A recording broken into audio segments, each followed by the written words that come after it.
Hi everyone, welcome back to this channel. On today's video, I'm going to show you how to activate a Google Play voucher in Cellphone.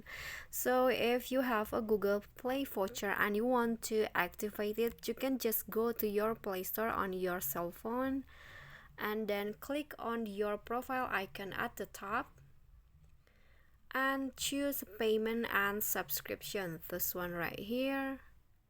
Click on that and you'll find the redeem gift code option. You can just click on this and you can just enter the voucher code right here, for example, and when you're done you can just click on redeem. This this green button right here, just click on this. But since this is not the right code, it will not it can be redeemed. But if you have the right code, you can just click on redeem and then your Google Play voucher will be activated.